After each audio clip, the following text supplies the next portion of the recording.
social media channels. Okay. Okay, I see it now. You see it now? Okay, wait. Yeah. I'll just share it. Give me a sec. I see it now. You see it now? Okay, wait. Yeah. VP Alex, I think that there's an echo. Okay, okay. I'll remove it already.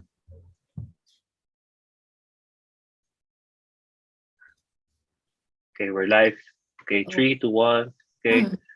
Good afternoon, mga kakwentuhan. So, it's Friday again. Alas 5 na. So, alas 6 pro na. So, again, we want to welcome you to the Pix Pro weekly cybersecurity kwentuhan. With me today is my co-host, VP Mia Miraplas. Hi, Mia. Good afternoon. Good afternoon and happy Friday, everyone. So today we have another interesting discussion. Our topic for this afternoon is creating a common security ground between IT and OT, and on the side bet, a focus on the Philippine National Cybersecurity Plan for 2022. So this is a very interesting topic, but too technical. So I just want to give you first a little, explanation on what is IT, what is OT, and later on, VP Mia will introduce our, esteemed guest speaker for today. So I want to start with, introducing to you what IT is. So IT refers to anything related to computer technology, including hardware and software. So for example, your equipment in the office, routers, switches, etc. So basically, it is a data-centric computing, no? While OT, on the other side, it stands for operational technology. It monitors event, processes, device, and makes adjustment in the enterprise and industrial operation. So a quick analogy of this is a company like Meralco. They constitute operational technology. So the main difference between OT and IT is that the OT device control the physical world while the IT system manage the data. So yun. So konting kaalaman para sa mga non-technical guests natin today. And we will acknowledge also the presence of our founding chairman and founding president. Chairman Angel is also here. Good afternoon, Chairman Angel. Good afternoon, brother. Magandang hapon sa ating mga kakwentuhan. Maulan na Biyernes ng hapon. Okay, so without further ado, so VP Mia, we'd like to introduce our esteemed guest speaker for this afternoon session. Yes, VP Alex. So for today, we actually have Mr. Richard Bussier. He is the head of operational technology from Tenable.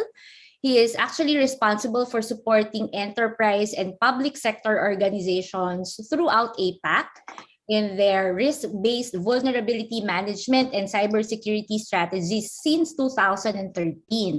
Now, prior to that, he was the APAC solution architect for Arbor Networks and held C-level positions with various ICT security consultancies. He is the holder of 5 patents, related to computer networking, and has also been an active participant in the IEEE and IETF working groups on recommended legislation to protect critical infrastructure. And we also have Ms. Priscilla Teo. He is the regional manager of Tenable. Richard, just before you proceed with the what you have prepared for us today, I'm just curious, maybe you can share some of the patents you hold. Okay, well, that was quite a while ago now, but I'm still very proud of it. The one patent that I'm particularly proud of is something called distributed intrusion response. And effectively what we did is we tied a switching network together with an intrusion detection system. So basically, if we saw an attack taking place on the network, we would be able to stop the attack right at the place where the attack is coming into network. That was pretty cool. Yeah. That was pretty cool, and that's one of quite a few. The others are pretty very, very technical, and I don't think I could explain them if I can even remember what they were anymore. It's okay. You can proceed, Richard. Okay, I will do that. Okay, well, Richard, this maybe before that,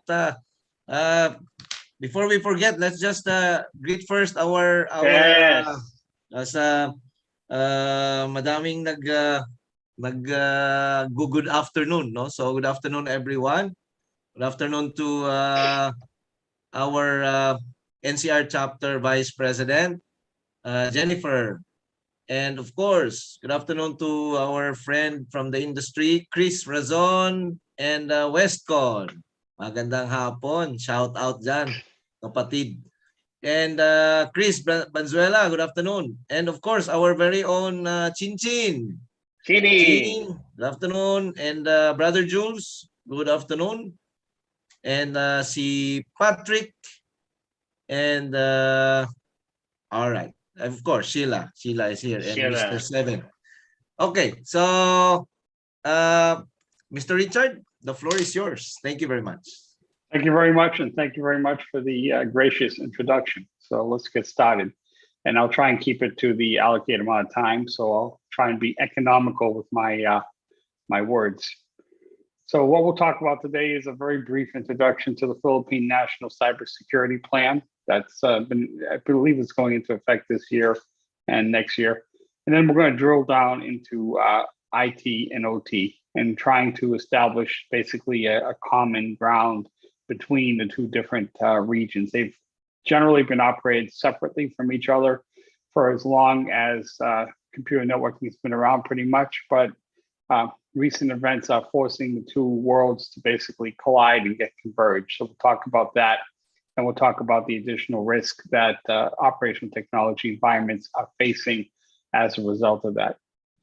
And then I'll introduce something called the MITRE ATT&CK for ICS framework that kind of gives you some guidance as to what attackers would do if they were in the critical infrastructure, and how you can basically detect that they're there and react to it.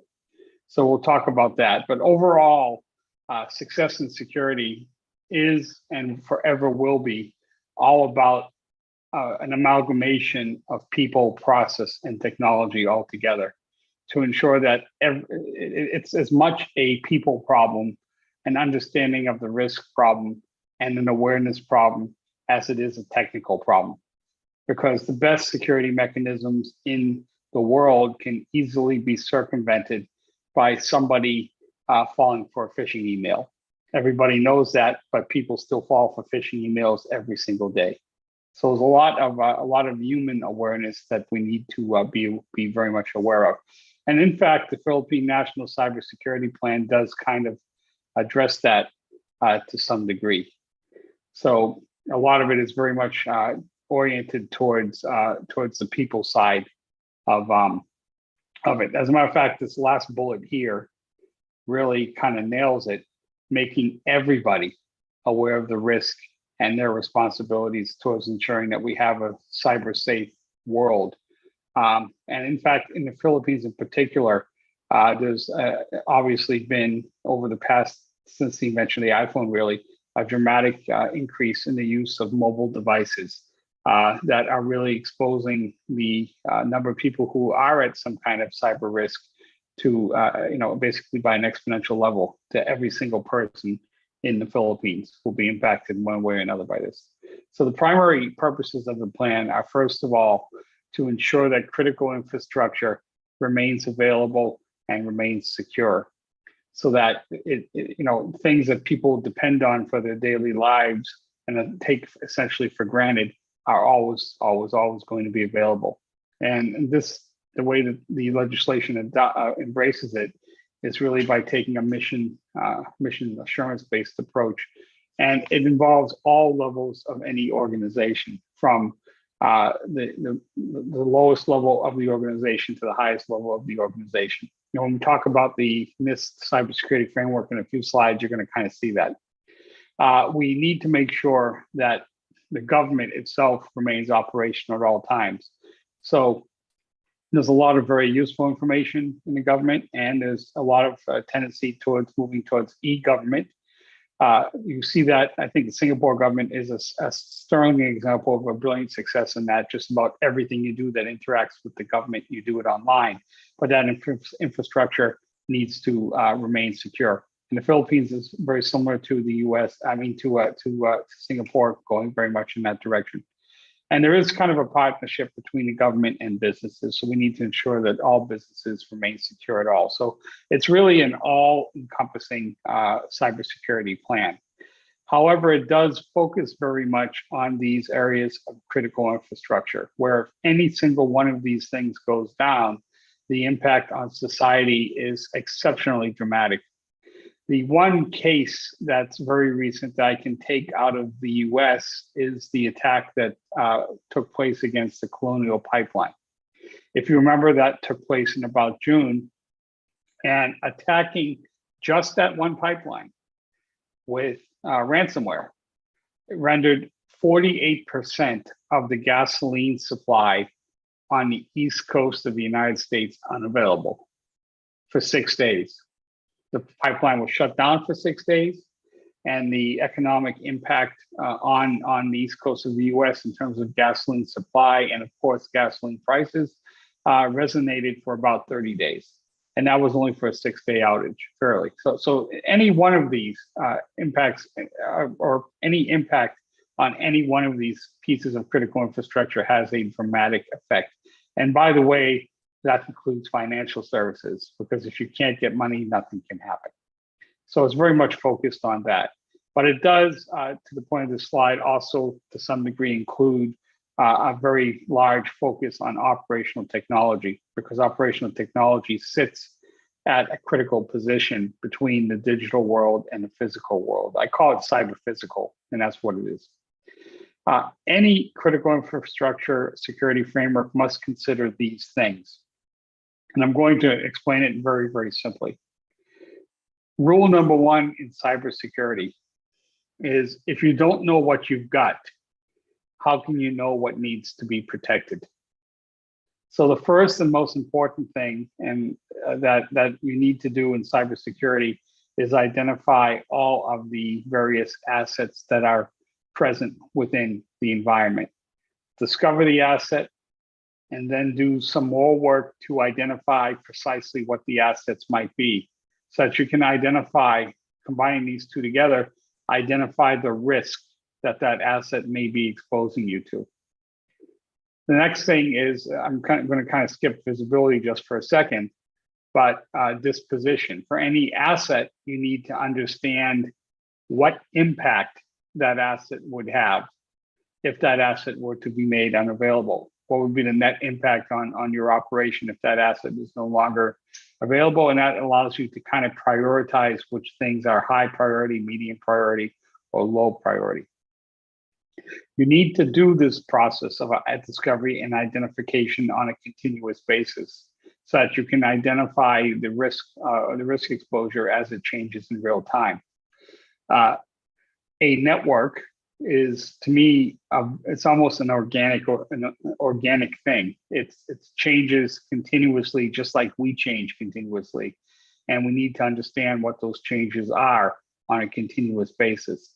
So that basically means that any organization needs to be continuously monitoring their infrastructure to identify when devices come and go, to identify when devices change, and to identify when the connections between different parts of the world start to change the risk exposure at the same time.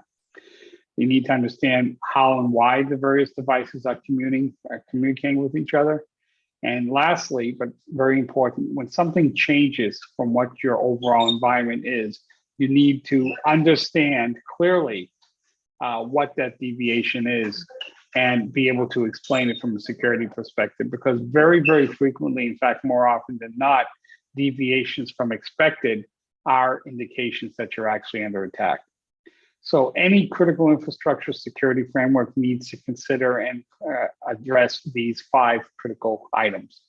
So just keep that in mind. Now, the Philippine plan, key metrics of the master plan are having the ability, going back to this slide, right? Having the ability to defend, and you can only defend if you know what you need to defend. So create a baseline and indicators of state for the critical infrastructure. The next thrust is to be able to have resiliency. meaning that the infrastructure has mechanisms that make it secure against any form of attack, as well as giving you the ability to detect when something is amiss, when there is an attack taking place. An important part of the protection I like to highlight is proactive. And what I mean by that is having the ability to identify structural weaknesses in the environment that can be exploited by a bad actor. So that is essentially what we call tenable vulnerability management. Identifying the risk exposure, identifying which elements may expose you to the most significant threats, and fixing or having a mechanism to prioritize based on the criticality of the asset and the severity of the risk, which things you need to fix first. And of course, very significant is having when something bad happens, how do you respond to it and how do you recover from it? And that is particularly important in operational technology. So if operational technology were rendered offline, the digital part of it, for example, do you have the ability to operate the systems manually, the old-fashioned way, without computers? And do you exercise those plans? That's an important part of all this. Detecting, again, is essential to understand what systems are critical, what information is shared between the various stakeholders, and making sure that information regarding to the risk and vulnerabilities is shared between the various stakeholders. And this last one here has a lot to do with the overall human dimension. And it's the nice part about the Philippine legislation is it's very holistic because it, in general, is keeping track of the various parts of society, meaning everybody, small and medium organizations, and the general population, and special emphasis on youth. Okay, so those are some of the things that are considered in the plan. Now, this slide is here to make a point. They're different, but they're the same. And I've read many cybersecurity frameworks. And when you read one, you can kind of see that they all, it actually gets a little dull. It's excellent bedtime reading because they almost always say exactly the same thing. So the one framework that really kind of ties them all together was produced out of the United States by the NIST, National Institute of Science and Technology, and it's called the Cybersecurity Framework.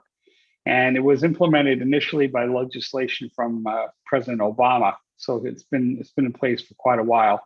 But essentially, he issued a presidential directive to require the government to come up with a way to secure things.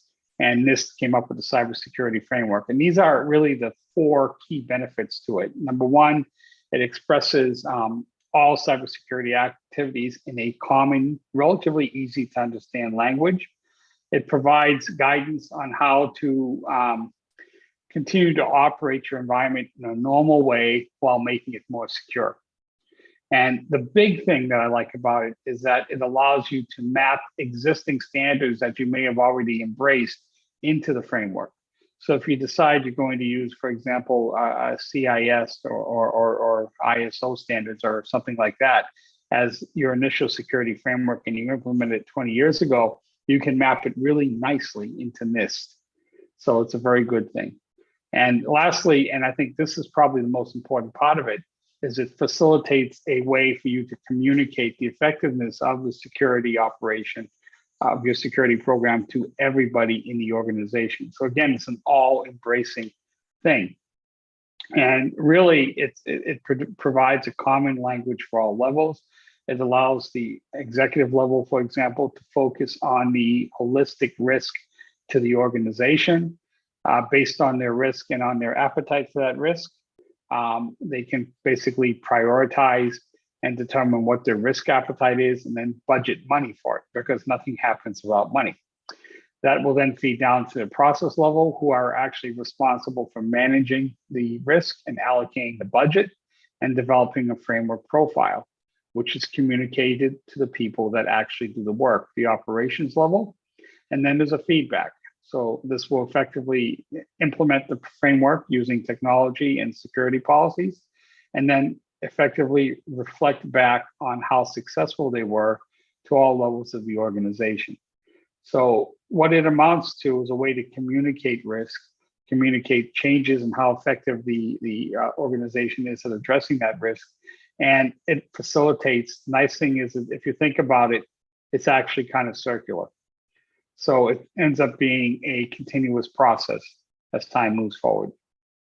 Okay, so this to me is one of the most important parts of it, because in order for a security program to be successful, it has to address every single level of the organization. Another very good thing about it is that tools to help you comply with the NIST CSF are readily available at this point in time. And Tenable has had something for years called the basically a set of dashboards called assurance report cards that basically break down the different things that NIST is expressing and tell you in a very simple way whether you're succeeding with a green check mark or whether you're failing with a red X. And you can drill down into these things and work out exactly what's wrong and how you can improve your compliance. Additionally, again, any drilling down into these things will readily expose you to the level of risk that you might have. And this is showing you, for example, the set of vulnerabilities that exist in your overall environment. And lastly, we are able to address that convergence I was talking about that takes place between IT and OT. Again, in a single framework and a single pane of glass. So it's readily available, it's relatively easy to use, and it maps to whatever frameworks that you may have in place already. So that's why we generally try and recommend NIST. Now I'm going to switch gears a little bit. I don't have that much more time left to talk, but we'll now start to talk about the convergence problem and finding a common ground between information technology and operation technology. I think the most important slide in this whole deck is this one here, which is discussing really the fact that operational technology people and information technology people have different key performance indicators, KPIs. If you're in operational technology, the thing that you care about the most is safety of life, limb, and property, full stop. Okay, you want no one to get hurt. You definitely don't want anyone to get killed. And that $25 million turbine that takes 3 years to replace, you definitely don't want to damage it, right? So you're very, very concerned about safety. You're also concerned about the impacts, the negative impacts that uptime or loss of availability will have, right? People expect the water to flow out of the sink when they open the tap. And if they don't get the water when they open the tap, they get pretty angry pretty quick. So uptime is absolutely essential in any one of the critical infrastructures. And lastly, but also pretty important, when they drink that water out of the tap, they definitely don't want it to have an excess amount of bacteria. So the quality of the process must also be very, very much maintained. So in operational technology, the data that flows throughout the operational technology networks is just a way to get the job done. But the data itself is not really of any significant value. Okay, it's just flying around a network saying, please turn on that motor, please pump the water, please turn that motor off. And that's about it. But the time that information needs, the speed at which that information needs to flow, and the reliability of the network infrastructure that carries this data is critically important. And that's one of the key points I'm going to make in a second. In OT or in IT, you're concerned primarily with confidentiality, integrity, and availability. Now, that's fine, but it doesn't seem to say the same thing as safety, uptime, and quality. But when you dig into it a little bit, it actually does. And I'm going to show you that in a few seconds. So the present state is really fraught with risk. OT environments are generally risk averse. They don't like change. This is a picture of a turbine that literally blew up in Australia a couple months ago. And this is that $30 million turbine I was just talking about that's going to take 3 years to repair. This is for real. Failures are unacceptable and will have a dramatic impact. OT stuff lasts a long time, at least 10 years. That means you're going to see, if you go into an OT environment, you're going to see a lot of museumware. They have an attitude of, if it ain't broke, don't fix it, meaning if it's working, don't touch it, just leave it work.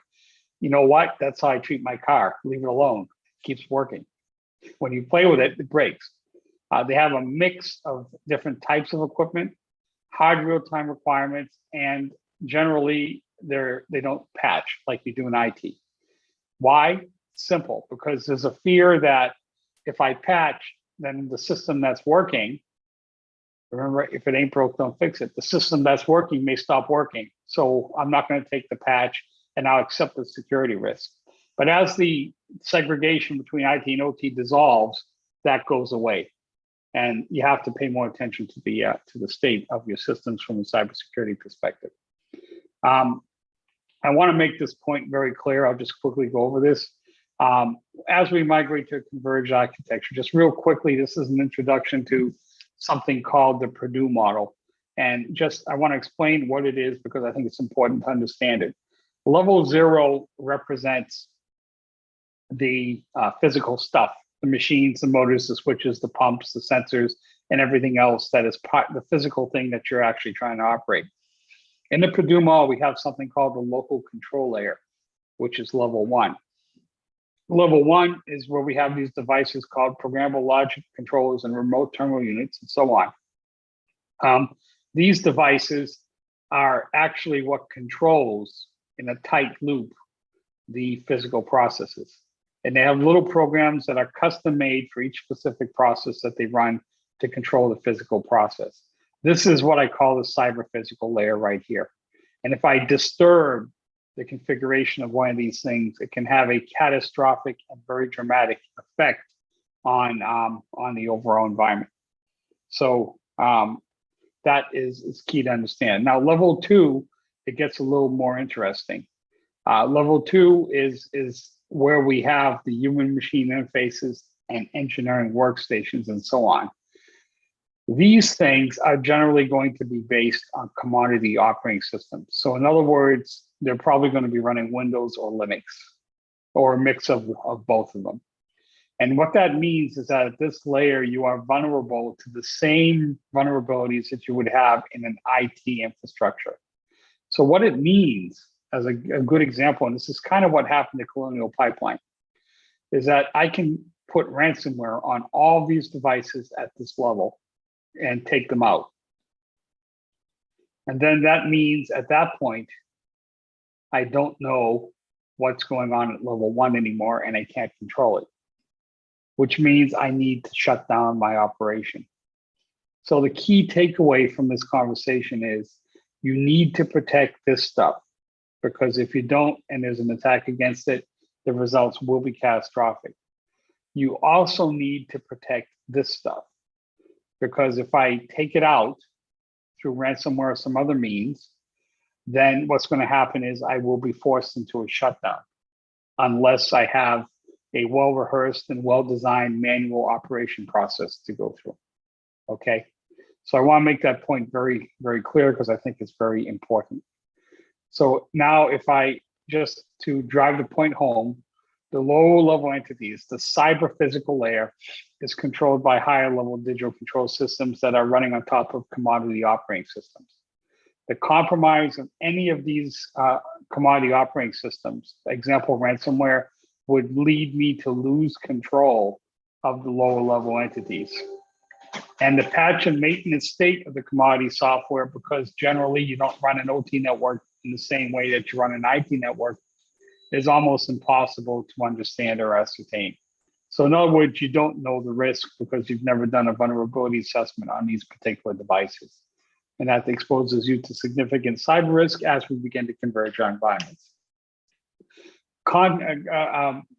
Comparing OT to IT, just real quick, the key point of this slide is to emphasize the differences. I would just, in the interest of time, I'm only going to talk about the first couple things. In IT, you have a higher tolerance to issues because the consequence of an outage is more of an annoyance or an irritation or delay in processing a purchase order is something simple.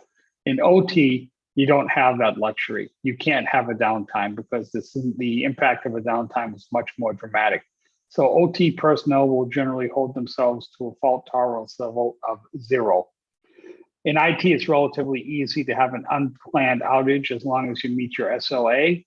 In OT, 7 by 24 by 365 operations are the rule, and there's no excuse for not meeting that KPI. And lastly, the only other thing I want to kind of highlight here is in IT, you have this nice thing called a backup. Yes, I can lose data, I can have a disk crash or whatever, or some hacker can, wipe me out with ransomware, but I can get it back from a backup. In OT, I cannot produce the electricity I didn't produce because I had a turbine break, right? You can't recover as easily as you can in IT. So these are just some of the differences. You can read the rest at some other point because I think we're going to make these slides available anyway. Ransomware, just to reiterate this, again, because we have today increased convergence, we have an increased risk of ransomware penetrating the OT environment. And when that happens, you generally have to have a shutdown. So it's a very dramatic effect that you need to make sure you protect yourself against any attack there.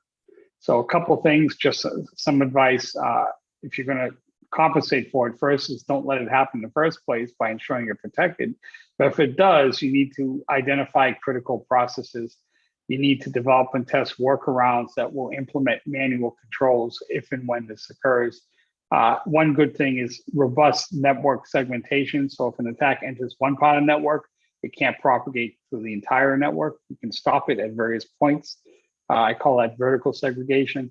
And then, of course, to get back those engineering workstations that may have been compromised, please make sure you have reasonably good backup procedures, which I think most OT organizations probably don't. Okay, I'm just about done here. This is primarily, again, I said we talked about uptime, safety, and quality. That maps in the context of IT to availability, integrity, and CIA and confidentiality. So they're almost the same things, but they're working in a different way. Last thing here is I talked about the MITRE for ICS framework. We have on the horizontal axis the phases of an attack. We have on the vertical axis the specific things that the attackers will do. If I take the trouble to understand and baseline my OT inventory, understand and baseline the IT assets that live within the OT environment, and understand and monitor who has access to this environment, I get kind of a sweet spot at the intersection of these three circles. And when you're doing all this, you can kind of address the majority of the things that an attacker would do when they're present within your environment. So essentially, doing these three things and looking at the problem holistically, the OT components, the IT components, which live within the OT world, and who has access to what, you essentially get what amounts to a pretty good way to defend yourself against an attack in an OT environment. Last slide pretty much is this one. 3 simple takeaways for protecting your OT environment. Number 1, create a baseline of all of the assets of the various types that live in the environment.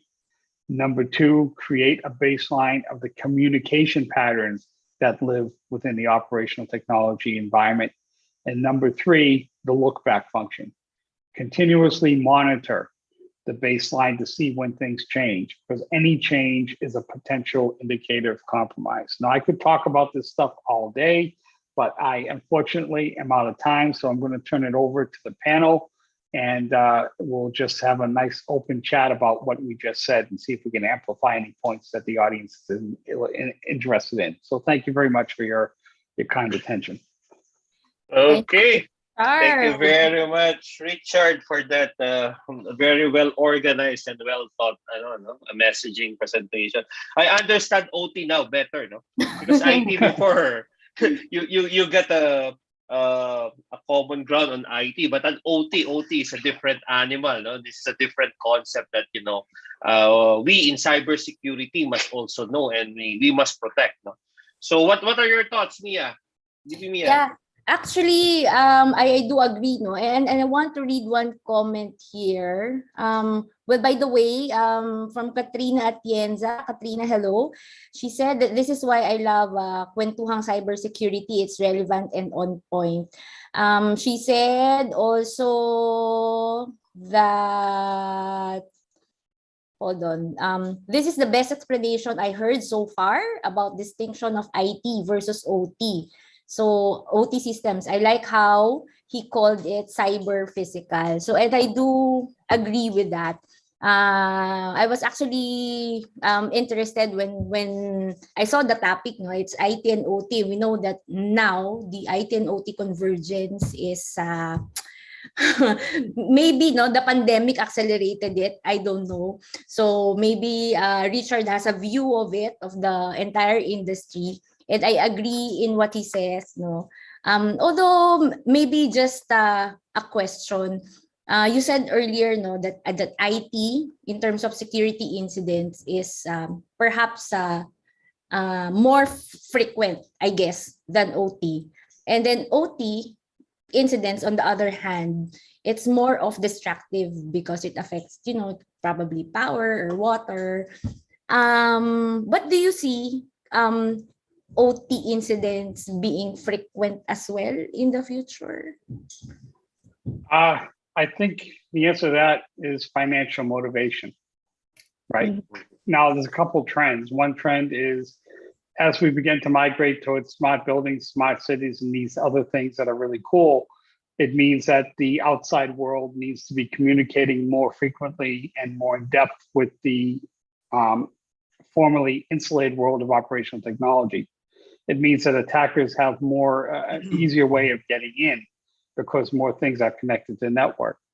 Now, the key thing here, when I say financial motivation, is if I encrypt that layer that I showed you in the Purdue model, level 2 or level 3, with ransomware as an example, and then I demand ransom from you, and it's costing you $8,000 a minute because you have a downtime, so you're going to be paying that ransom pretty quick, right? Because it's a financially, even as sick as it is to have to do it, you can't afford the loss. And as a matter of fact, that is exactly what Colonial Pipeline did. Now, a simple calculation. A few years ago, I went through a car factory that was producing, I'll just be very honest, they're a Lexus factory in Japan. Okay, and one $40,000 US car is rolling off that production line every 30 seconds. I mean, every minute is $80,000 worth of lost production. Do the math and see how much it is an hour.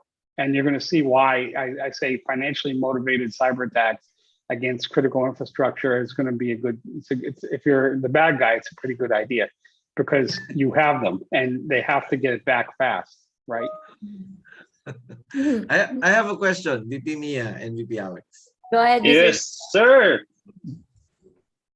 Is it possible to separate OT and IT logically and physically, and still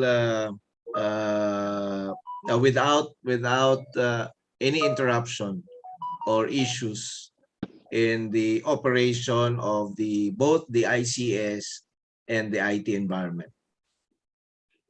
Okay, you asking me that question or? Yeah.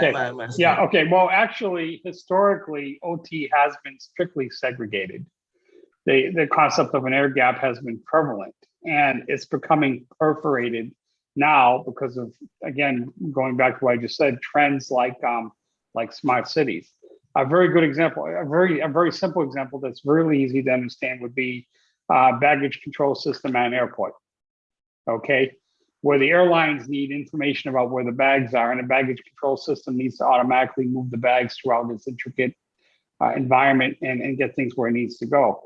So you have a perforation already in what is essentially a critical piece of infrastructure. The other, I think, careful segregation in terms of vertical segregation between the OT world and the IT world can still be achieved to some degree. The number of devices that are allowed to communicate into the OT environment from the outside needs to be very, very tightly controlled and very well regulated. A lot of organizations may or may not have the skill set to do it right. That's part number one. Part number two, there is a technology called data diodes that is, a lot of people have never heard of these things, but basically what you do with a data diode is if information needs to come out of the OT environment, it allows data to flow up to the IT world, but nothing can come the other way. It's physically impossible. It's one way. It's one-way communication. And they definitely work. And that is a good mechanism. So what I'm saying is the convergence is going to happen. It needs to happen very carefully. And you need to do as much as you can in the OT environment to protect yourself against the inevitable. One final point, okay? And this is a classic story. This is a thumb drive. Everybody knows that. And the story I'm going to tell you has to do with the engine room on board a ship. So a technician from the engine manufacturer was in the engine room of a particular ship and was checking on the equipment, doing what he was supposed to be doing. He had to print a file. He went into the control room for the engine room, which is just like any other industrial control system. And he went to the guy in the control room and said, "Can I plug this thumb drive into your PC so I can print a file?" And the guy in the engine control room said, "Yeah, sure, go ahead." Plugs it in. The ship ends up stuck in dock for 3 additional days because of the worm that was suddenly injected into the network. This is a true story. So the reason I'm using this as an example is because you think you have segregation between OT and IT, and even if you have strict air gap rules, I break your air gap just by sticking this thumb drive into a computer within the OT environment. Okay. So it's the same attack vector used in the Stuxnet attack, right? Yeah, except this case was an accident. This was an accident. Stuxnet was very intentional, but it is the same vector, right? Same vector. And the attack was put on a laptop or something that that a technician who was going in to do maintenance had to plug in a network, and game over. And that happens all the time. Yeah.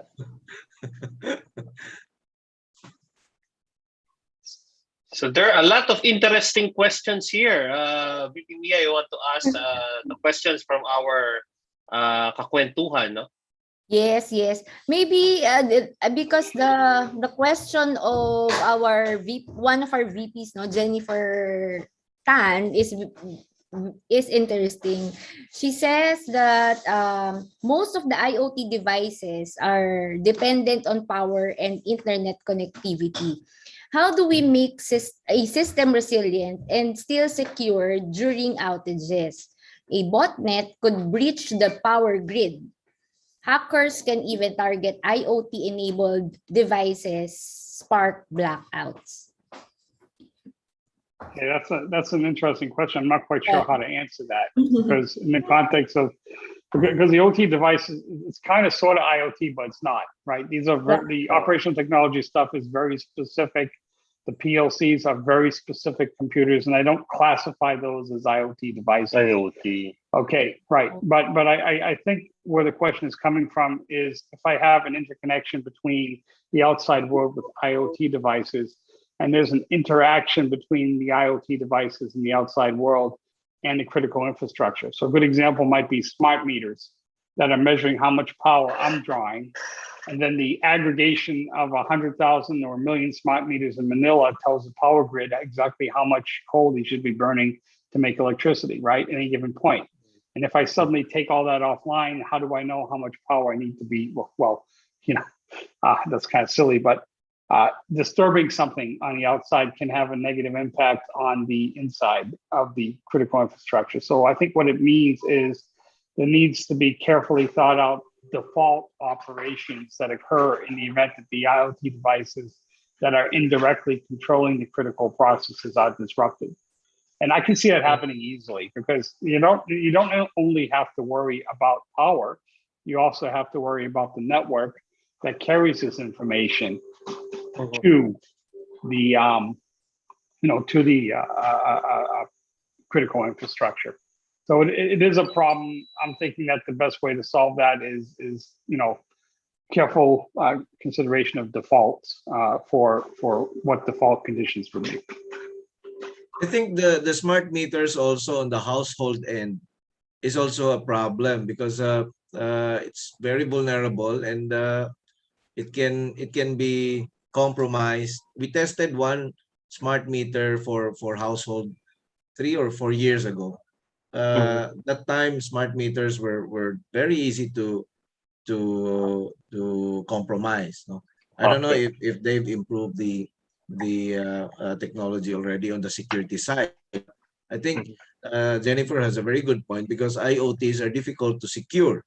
They have very limited processing power. They have very limited memory, and there's no way to install anything that can secure the IoT. So it's both on the infra side and the user side. There's a danger. It is, and I want to comment on that a little bit because we had the Mariah botnet a few years ago. I'm sure you guys remember that one, right? And that's a very simple attack. Nothing's more than a default password and default username that was left enabled for SSH on each of these devices. And the company that made them outsourced them or basically white labeled them to a dozen other companies that make cameras. And you have this catastrophic thing. I don't think the situation has changed that much for IoT devices. I think they're still vulnerable. And I think, Angel, you nailed it. It very much limited processing power, number one. Number two, the devices are rushed to market very often. Number three, they haven't been hardened as much as operating systems that are 30 years old, like Windows or Mac OS. Number four, this is the big thing, I think, is after they have a limited life cycle, but they're going to live longer than you want them to. So just as a simple analogy, I buy a smart refrigerator or something silly like that, right? That device is going to be, I'm going to expect it to last 15 years, but the vendor is probably going to stop patching it after 3 or 4. That means it's going to be, you're ending up with Windows. Yeah, that's exactly what's going to happen. And that's where a lot of the risk is going to come from.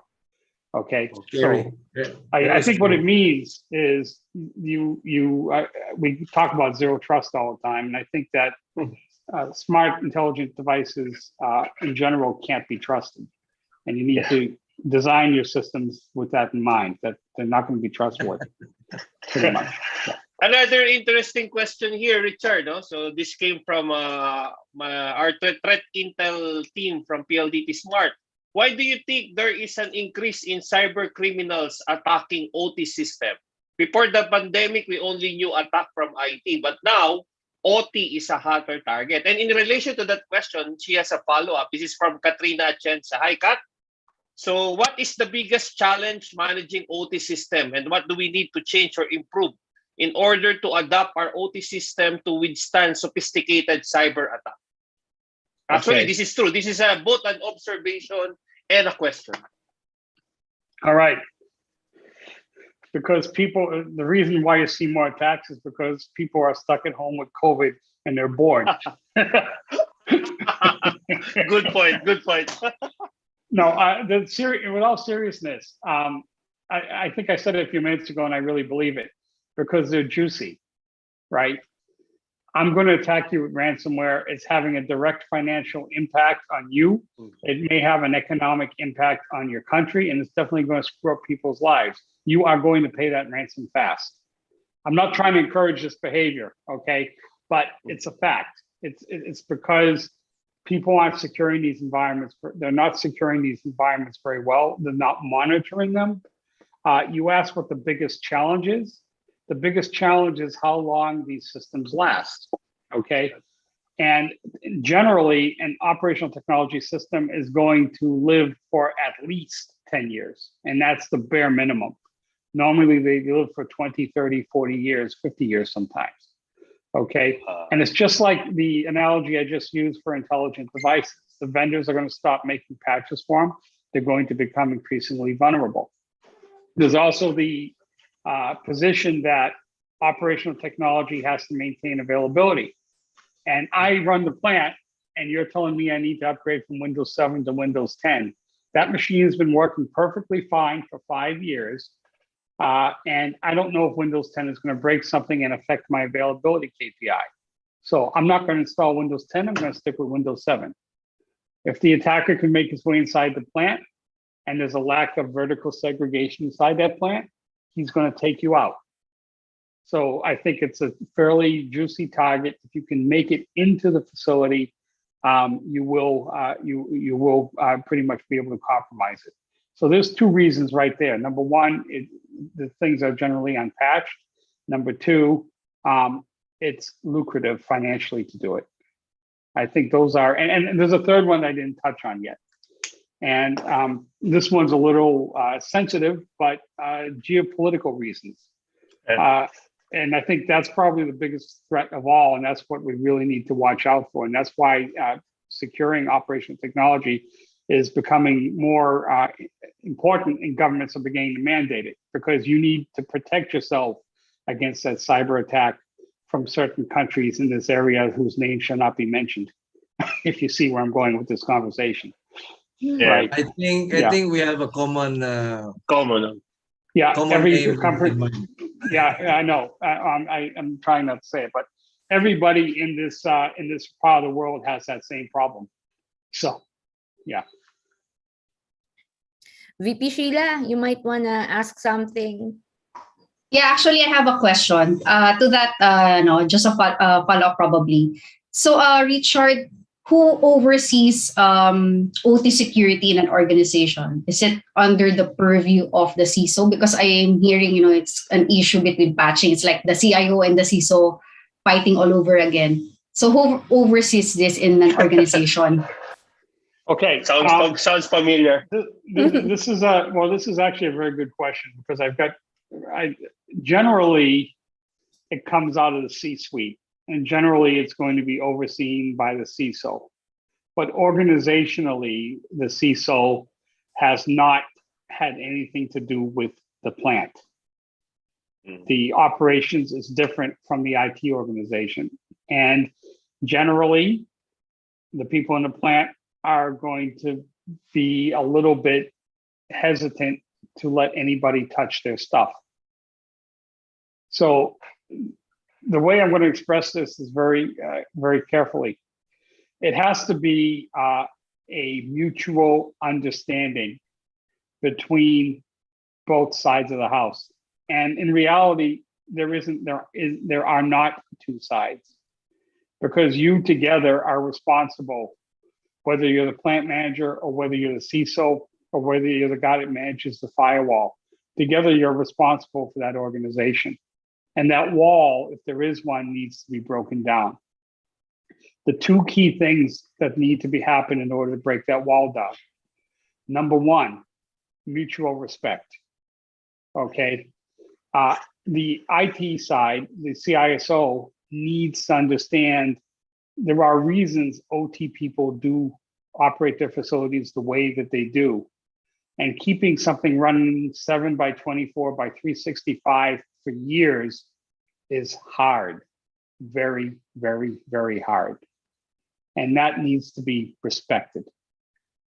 There are reasons that OT people don't patch, and they're legitimate. So when you go in, you can't just go in and say, hey, you got to patch all these systems. Haha, you're still running Windows 2000. No, it's like that because it has to be like that. And sometimes the vendors who sold them systems won't even allow them to touch it. So what that means is the IT side of the house needs to understand this, and needs to understand that in a lot of cases, rather than doing things like patching, you're going to instead need to employ compensating controls or enhanced isolation or other techniques that you can use to protect things. The other thing that has to happen is the operational technology side of the house needs to understand that the equipment is heavily dependent on the operation of IT-like devices. They have network switches, the same as you use in IT, computer systems running the critical software, the same as you use in IT, so on and so on and so on. And because of the increased threat surface that we have as a result of this convergence trend I keep talking about, you need to adopt to that, and you need to begin to do two things: facilitate the installation of protective technologies, and you need to begin to embrace some of the good practices from IT to help secure your stuff. So both sides need to understand from the other guy's perspective, and then you're going to have the unity. And to me, the key to getting the unity, the key to getting the understanding is education. And both sides need to learn what the other side's doing and why, and respect it. So I think that is where we need to go. And I really think that's, if there is a problem, that's where we see the most resistance. And that I've had a personal taste of it because I touch, pretty much all of APAC, and I've been involved in quite a few projects, and that's usually where the resistance is. I think there's always a resistance when people deal with cybersecurity, especially the CISO. But we have seen a very successful organizations in terms of cybersecurity when there's only a single person in charge, right? And that's actually the reason why the CISO is reporting directly to the president and CEO, and not to the CTO or not to the CIO. In an ICS environment, having a CISO is definitely not a guarantee that you will have a better cybersecurity on OT and IT, right? We go back to what we always say, the mindset, the mindset of someone who's running the cybersecurity, right? If you ask me, it's not easy. It's not also impossible, right? In any environment, I was never part of a telco before I joined the PLDT, and I can say the same in all the other organizations that I joined before. But if the mindset is there, I think you'll be guided accordingly. And there's always a challenge. You need to rattle the cage during the first 3 months of your stay, and after that, everything will be smooth. Yeah. Right, Richard? I agree with that 100%. But I think, again, I'm going to say it again. It's not your problem. It's not my problem. It's our problem together. Correct. Yep. Correct. That's the thing that we need to get together and understand. It is. Yep. It is. Yeah. Agree. So, Mr. Chair, we have our yung weekly ayuda natin for our viewers. So, I think we still have time for the ayuda. So, Maybe we can do it fast, no? yes. Do we have the questions already? Can we Yeah. just ask it here? Yep. Don't forget, #PixPro, then your answer. Okay? First question, BP Mia, can you read it? Hold on. I don't know where the question is. Let me read it. I Okay, know the let's question. Okay, so we know what IT is. We know who ET is. What is OT? What is OT? That's the question number 1. Overtime. Okay. What is OT?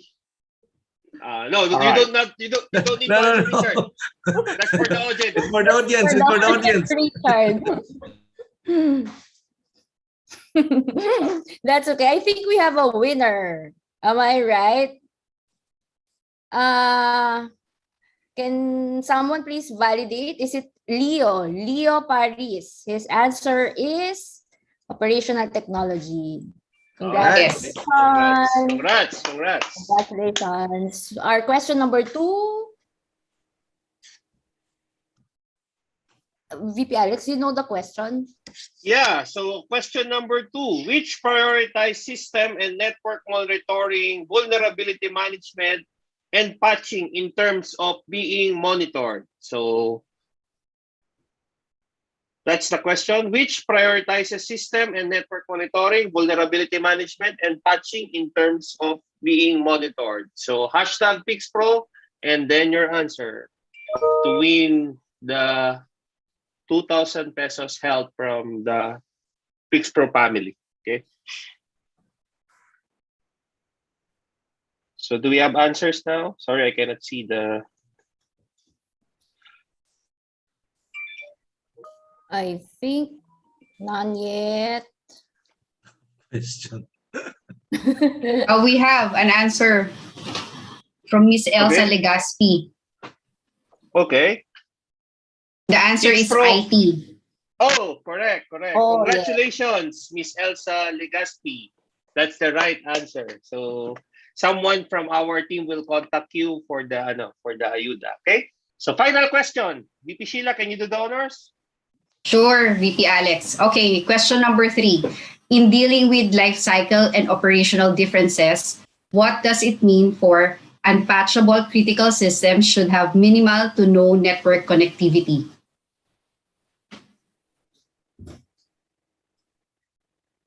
Parang hirap no ah.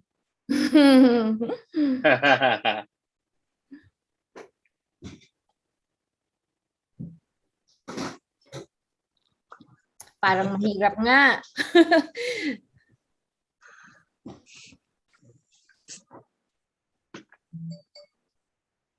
Do we get an answer? Okay. Let's see it.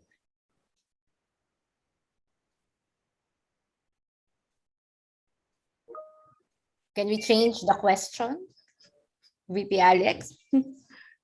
I think it's hard. It's hard. Okay. Oh, meron na si Katrina. Air Oh, gap systems. Katrina. Is it the right answer? No, Mr. Chair. Okay. Sorry, Kat. Actually, does the answer of Leo acceptable? His answer is 0 fault tolerance level. No, not also. Sabi ng Laguna chapter president ng PIX Pro si Jan, parang ayaw mamigay ng price. No. Gumawa. The topic is really hard and highly technical. Okay, can we change the question na lang? Yes. Let's just change the question. Maybe Richard, do you have any questions for our audience? Just a simple one. Sean, yes. A simple one. Yes. Okay. Why is patching of systems relatively rare in OT environments? That's an easy question. Is that easy for you, guys? So to simplify na lang, what's the meaning of OT? Okay, that's very simple. Okay, Tapos na yan, something. Tapos na ba yan? OT? Sorry. Yeah. Okay. That's a simple thing. What is OT exactly? Yes. What is the hype word that we mentioned earlier? No, there's an answer. I think this is the There answer from Katrina. The question of Richard. Because they can run for 10 years. Is that That's correct, I'll give Richard? her a cut. I think I agree. Okay. Wow, all right. Okay. Congrats, Kat. Okay. I guess, VP Alex, we are on top of the hour already. Okay, we should wrap up now, yeah?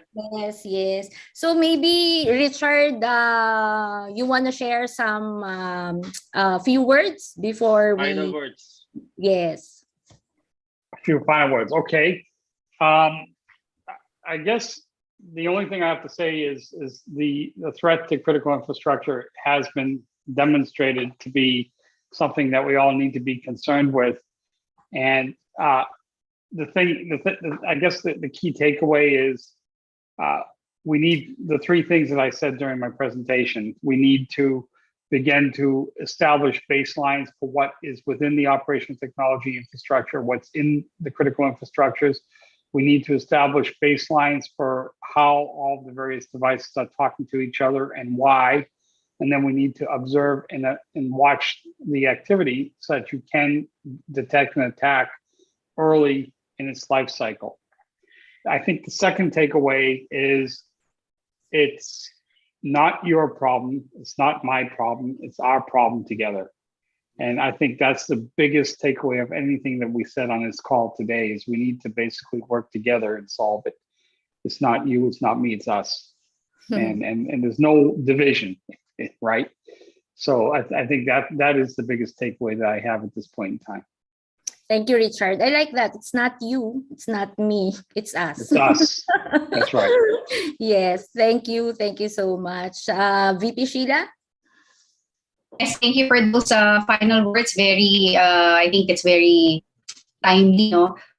So what we know is there's a huge cybersecurity skills gap, and now we've learned that there's probably a huge gap as well in terms of OT security talent. So work with Peaks Pro together with our partners like Tenable in addressing this gap. So thank you. You're very welcome. Thank you. Mr. Chair. All right, another very loaded week and very informative Friday. Thank you very much for our guest this afternoon, Mr. Richard. You definitely provided a close to end-to-end lecture on OT and IT relationship and its importance. And I agree with you. It's not my problem. It's not your problem. It's our problem. Good afternoon, and thank you to all our usual kakwentuhan on a Friday. Maraming salamat. Thank you, Mr. Chair. Thank you, everybody.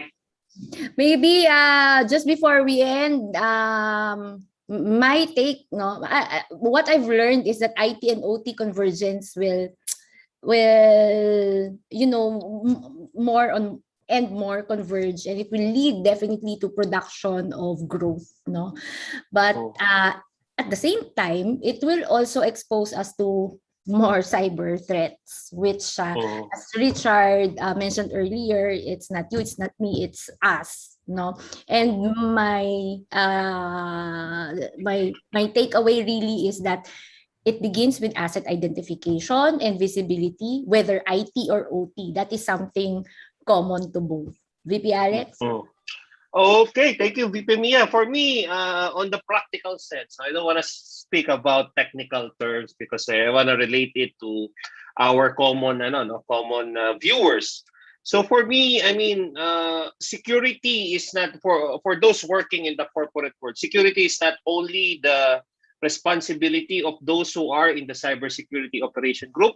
It is the responsibility of everyone working for the company. Now, on our homes, back to our families, security is the responsibility of each individual. Securing yourself, securing your family is our top priority. So with that, again, thank you very much to our viewers. So it's Friday. Happy weekend. So again, sabi ni Mr. Chair, sa cybersecurity, happy lang. Happy lang. Walang weekend. Thank you.